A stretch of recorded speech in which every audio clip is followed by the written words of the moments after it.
Okay, good morning, guys. Welcome to science. Today, we are actually going to start an official lesson, and we are going to learn all about an atom today. The first thing I want you to do is make sure you've done your daily builder, and then I want you to get out your journal and get ready for class. All right, so today we are going to start with atoms, and then we'll continue on with elements later. So in your journal, I need you to turn to the next clean page, and I need you to draw this in, because as we go through the lesson, you are going to be filling in all of these boxes. Now, we are not artists, I've said that before, so if you cannot draw these little extra things like I have, don't worry about it. Your main thing is you need the title and you need all the boxes to go with it. So pause the video and draw this in, and then we will get started. Okay, welcome back. So first off, we need to define the word atom. An atom comes from Greek language, atomos, which meant tiny room or cell. So when you're thinking about the word atom, think about tiny room or cell that makes up all matter. Okay, so solids, liquids, gases, plasma, everything is made of an atom. Now, when you take apart an atom and you look inside, it's super difficult. You have an electron microscope to do it.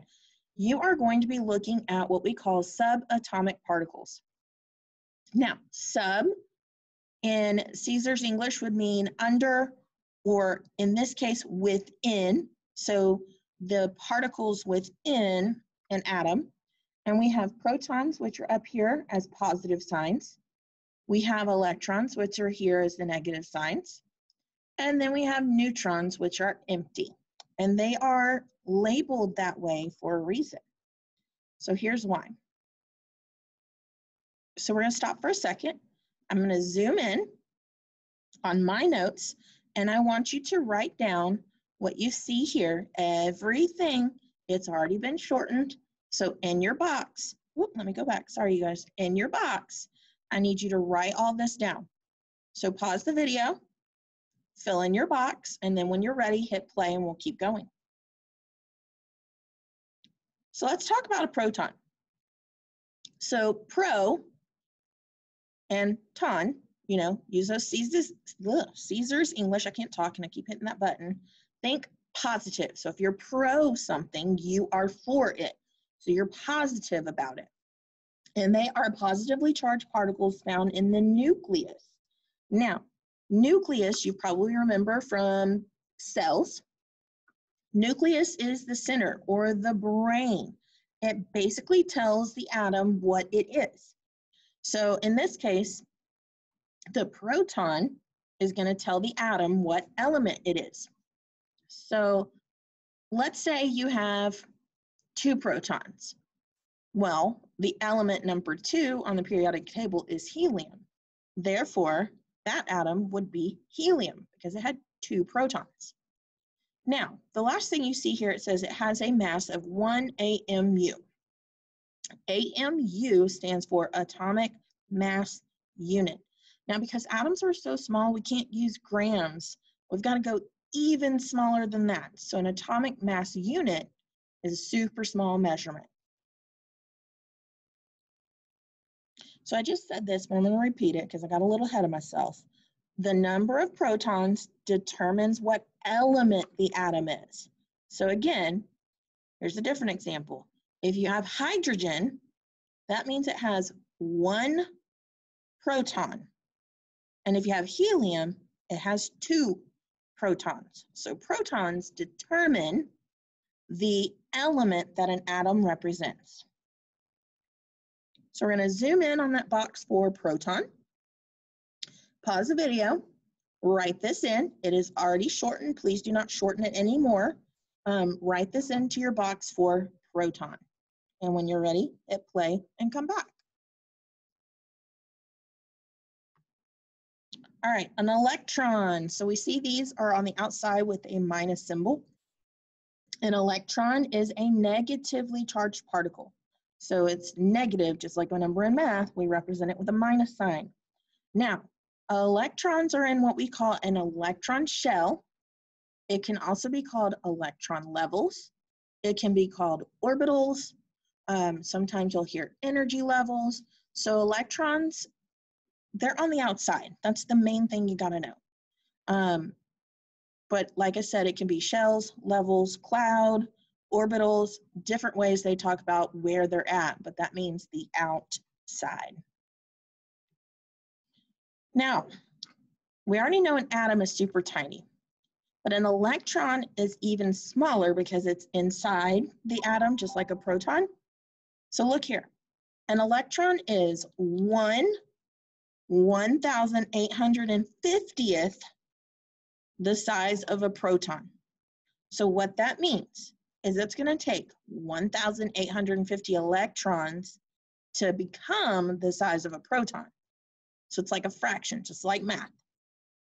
Now, because electrons are so tiny, 1/1850th of the size, they are not added into the mass of an atom, or what we call they're not added significantly to the mass. Basically, they are in there, but they're so small they don't even make a difference. So when you're looking at what we call the mass of an atom, it's not necessarily going to reflect the amount of electrons, okay? So let's zoom in on that box titled electron, or that bubble.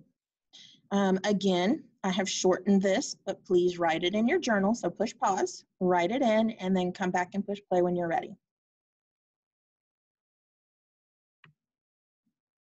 Okay, and the last subatomic particle is a neutron. Look at the root word or the root letters of neutron, N-E-U, and it's the same root letters, N-E-U, for the word neutral. Now, if you're neutral to something, you have no feelings about it. You're not one side or the other. So I want you to remember neutral neutrons are in the nucleus. Neutral neutrons nucleus. Now, a neutron has no charge. That's what the word neutral stands for, no charge. And they do have mass. They have the mass of 1 atomic mass unit. They are the same size and mass as a proton, but they do not have a charge. They just kind of hang out in the nucleus with the protons. Scientists have tried to figure out if, a neutron having no charge, what the purpose might be of one, but it's just in there contributing to the mass of an atom. Now, let's say we have hydrogen. Okay, so hydrogen is the number 1 on the periodic table with the symbol H. And that number 1 tells us we have 1 proton. Now, most of the time, protons are going to match rivers. Protons match electrons, and neutrons do not have to match. So, atoms do not have to have the same neutrons and the same protons. They can be different. But the thing with hydrogen is it's the only atom on the periodic table that doesn't have a neutron. It's just not there. It's not needed to contribute to the mass. So let's zoom in on the word or bubble neutron. Let's start writing that in our box here. Remember, pause, and when you have it all written down, push play to come back. So let's sum up the whole lesson together. Atoms make up everything, all matter. They are mostly composed of empty space. And I know that sounds weird because they're so tiny, but if we could get inside an atom, it'd be super empty. The mass of an atom comes from the protons and its neutrons. Mass, protons and neutrons. And protons and neutrons are found in the nucleus. So what I want you to write here in the very bottom, the last box you're going to write today, we're going to add 3 things that are super important to remember about atoms as a whole. They are mostly empty space. The mass comes from the protons and the neutrons. And if you wrote the letter I on your piece of paper and put a dot there for the mark, about 1 trillion atoms can fit on that dot. That's how tiny an atom is. So when you're thinking about atoms making up everything, trillions of them make up one object, all right? Push pause, and when you're ready to come back, you've gotten it written down, you may come back to the lesson. So looking here, this is what we call a periodic table. Now, a periodic table has every element known to man currently at this time listed on it. Sorry about that. It's listed in order of what we call the atomic number, or number of protons. So as you look at the periodic table, you'll notice it has letters, has numbers, it's pointing to mass, all these different things we're going to talk about later on. Now, if you're curious about a bigger version, or being able to view it a little larger than this one, you can actually scroll over here and click on it. It's actually a link that will take you to the 8th grade periodic table chart that we're going to be using this year. All right, you guys, so when you're totally done with this video, you should have your notes written in your journal.